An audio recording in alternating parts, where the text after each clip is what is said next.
कहानी टीवी। जलेबी की जादुई दुनिया। एक गांव में चंदू अपने परिवार के साथ रहा करता था। चंदू को जलेबी खाना बहुत ही पसंद था, जिस वजह से वो रोजाना जलेबियां ले आया करता था। वहीं उसकी पत्नी रेखा बहुत ही ज्यादा परेशान रहा करती थी, क्योंकि उसे जलेबी बिल्कुल भी अच्छी नहीं लगती थी।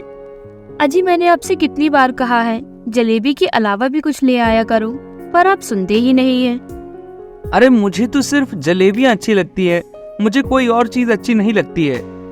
हे भगवान, मैं क्या करूं इस आदमी का, ये अपनी पसंद के आगे किसी की पसंद देखता ही नहीं है। और ये कहकर रेखा वहाँ से गुस्सा होकर चली जाती है। चंदू रोजाना मजे लेकर जलेबियां खाता था। एक बार की बात है, वो जलेबियां लेकर आ रहा था। रास्ता लंबा होने की वजह से वो काफी थक गया था। तभी वो एक बरगद का पेड़ देखता है और पेड़ देखकर कहता है, अरे ये तो वही पेड़ है जिसके बारे में बहुत सुना है कि इसको लेकर एक मान्यता है कि ये बहुत प्राचीन है। हजारों साल पुराना पवित्र पेड़ है ये। इसके नीचे कई देवों और भगवान और ऋषियों ने तपस्या की है और अपनी मन मांगी मुराद पूरी की है। ये बोलकर चंदू सोचता है, तपस्या तो नहीं, पर इसके नीचे बैठकर कुछ जलेबी खा लेता हूँ। और ये कहकर वो पेड़ के नीचे बैठ जाता है। वो एक जलेबी निकालता है और खाने लगता है। तभी उसका मन होता है कि वो और जलेबी निकाले, और वो धीरे धीरे करके सभी जलेबी खा लेता है। तभी वो देखता है कि उसकी थैली में सिर्फ एक ही जलेबी बची थी। अरे नहीं, अब तो सिर्फ एक ही जलेबी बची है, चलो इसे घर ले चलता हूँ, वरना ये भी यहीं खत्म हो जाएगी। चंदू अपने आप से बोलता है, काश एक जलेबी की नगरी होती, मैं तो कभी भी वो नगरी को छोड़ता ही नहीं। ये बोलते ही उस पेड़ से उसकी बची हुई जलेबी पर पेड़ से फूल गिरने लगते हैं। चंदू काफी हैरान होता है और वो उस जलेबी को घर ले आता है, पर उसे नहीं पता था कि अब उसके साथ क्या होने वाला था। घर आने के बाद वो रेखा से कहता है, सुनो, मेरे लिए खाने के साथ जलेबी ले आना, क्योंकि थैली में एक ही जलेबी है। हाँ हाँ, आप ही खा लो, मुझे पता है रास्ते में ही सारी जलेबियां खा ली होंगी आपने। कभी मेरे लिए भी कुछ ले आया करो। अरे समोसे में क्या ही स्वाद होता है, जलेबी खाकर देखो, जलेबी बहुत ही मीठी होती है। मुझे जलेबी अच्छी नहीं लगती है, मुझे तो सिर्फ चटपटी और नमकीन चीजें ही अच्छी लगती हैं। और ये कहकर वो खाना ले आती है और खाने के साथ साथ उस जलेबी को भी ले आती है। जलेबी को देखकर चंदू के मुंह में बड़ी जोर से पानी आ जाता है, और वो जैसे ही जलेबी को खाने के लिए उठता है, वैसे ही वो जलेबी बड़ी होने लगती है और धीरे धीरे वो जलेबी विशाल हो जाती है, जिसे देखकर चंदू और उसकी पत्नी रेखा काफी ज्यादा घबरा जाते हैं। अजी, ये क्या हो रहा है? ये जलेबी इतनी बड़ी कैसे हो गई? मुझे नहीं पता ये क्या हो रहा है, ये तो हमारे घर से कितनी बड़ी हो गई है, पर इसके अंदर ये सब क्या है? ये दरवाजा कैसा? मुझे नहीं पता, मुझे तो बड़ी घबराहट हो रही है। आप जल्दी से इस जलेबी को बाहर निकालिए ना। अरे मैं कैसे जलेबी को निकालूं? देख नहीं रही हो ये कितनी बड़ी है? चलो मैं इसके अंदर जाकर देखता हूँ। अजी सुनिए, मत जाइए, पता नहीं इसके अंदर क्या होगा। अरे अरे घबराओ मत, मैं अभी आया। और ये कहकर चंदू उस जलेबी के अंदर चला जाता है। अंदर जाने के बाद चंदू बड़ा ही हैरान होता है, क्योंकि अंदर बहुत ही स्वादिष्ट पकवान रखे हुए थे। वही तरह तरह की जलेबियां भी थी। ये देखकर चंदू कहता है, यहाँ तो तरह तरह की जलेबियां हैं, मेरी तो मौज हो गई। और ये कहकर चंदू जलेबियों को उठाकर खाने लगता है। ये तो बड़ी ही अच्छी दुनिया है, अब तो मैं इस जलेबी की दुनिया से कभी नहीं जाऊंगा।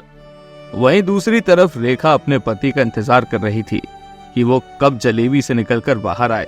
लगभग शाम होने को आ गई थी और अभी तक चंदू जलेबी की दुनिया से बाहर नहीं आ पाया था, जिस वजह से वो काफी ज्यादा परेशान हो गई थी। और फिर वो अपने आप से कहती है, हे भगवान, शाम होने को आई है, पर अभी तक मेरे पति इस जलेबी से निकल कर नहीं आए। पता नहीं क्या होगा मेरे पति का। और ये कहकर वो बहुत ज्यादा दुखी हो जाती है। तभी वहां से एक साधु गुजर रहा था। साधु को देखकर रेखा उसे अपने घर बुला लेती है और उससे कहती है, देखिए ना बाबा जी, ये मेरे घर पर क्या बला आ गई है। देखिए ये कितनी बड़ी जलेबी है। अरे ये तो जादुई जलेबी लग रही है, ये तुम्हारे घर कैसे आ गई? मुझे नहीं पता, पर मेरे पति इस जलेबी के अंदर गए हैं और अभी तक लौट कर नहीं आए। अरे ये जादुई जलेबी की दुनिया है, यहाँ जो कोई जाता है फिर वहाँ से वापस नहीं आ पाता है, क्योंकि इस दुनिया में सभी चीजें बहुत ही स्वादिष्ट होती हैं। ये आप क्या कह रहे हैं? क्या मेरे पति कभी भी यहाँ से निकल कर नहीं आएंगे? अगर तुम अपने पति को इस जलेबी से निकालना चाहती हो तो तुम्हें भी जलेबी के अंदर जाना पड़ेगा। क्या मुझे भी जलेबी के अंदर जाना पड़ेगा? हाँ, तभी तुम्हारा पति जलेबी से बाहर आएगा, वरना वो उसी दुनिया में खो जाएगा। ठीक है, मैं अभी इस जादुई जलेबी की दुनिया में जाती हूँ। ये सुनकर साधु वहाँ से चला जाता है और रेखा उसी जादुई जलेबी की दुनिया में चली जाती है। जादुई जलेबी के अंदर आने के बाद रेखा देखती है कि वहाँ पर तरह तरह के पकवान और जादुई जलेबियां रखी हुई थी और वहाँ पर बहुत ज्यादा चाशनी भी थी, जिस वजह से रेखा को काफी अजीब महसूस हो रहा था। हे भगवान, ये मैं कहाँ आ गई? मुझे तो मीठा बिल्कुल भी पसंद नहीं है। अब ये कहाँ है? ये तो मुझे कहीं दिखाई भी नहीं दे रहे। और ये कहकर वो आगे चलती जा रही थी।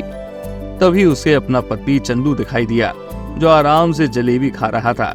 अपने पति को देखकर रेखा ने उसे आवाज लगाई, अजी सुनिए, सुनिए, कहाँ हैं आप? अरे आप वहाँ क्या कर रहे हैं? चलिए यहाँ से। नहीं, अब मुझे नहीं जाना, मुझे तो इसी जादुई जलेबी की दुनिया में रहना है भाई।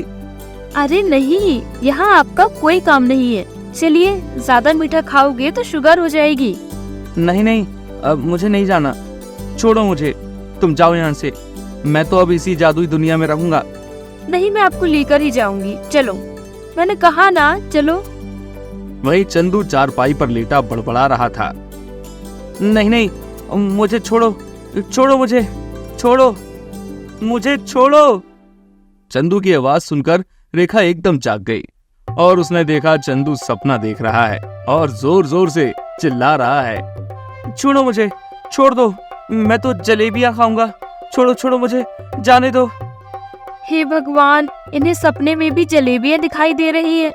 इन्हें इतनी बड़ी जलेबियां पसंद है कि सपने में भी सिर्फ जलेबियां ही देखते हैं। और ये कहकर वो चंदू को जगाने लगती है।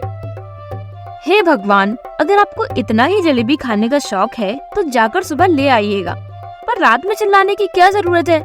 मेरी और नींद खराब कर दी बेवजह ही। रेखा की आवाज सुनकर चंदू एकदम जाग जाता है और वो देखता है कि वो अपने बिस्तर पर था। अरे वो जादुई जलेबी कहाँ गई? अरे अभी तो वो यही थी, मैं यहाँ कैसे? क्या मैं सपना देख रहा था? तुमने मुझे जगाया ही क्यों? वो सपना कितना अच्छा था। ये सुनकर बेचारा चंदू बड़ा ही हैरान होता है, क्योंकि वो तो सोच रहा था कि वो ये सब असली में देख रहा था, पर सच में वो एक सपना था। और बेचारा चंदू फिर से सो जाता है।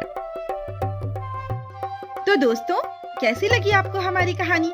अगर पसंद आई हो तो लाइक, शेयर और सब्सक्राइब करना ना भूलें और ऐसी ही दिलचस्प कहानियों के लिए बने रहें हमारे चैनल पर।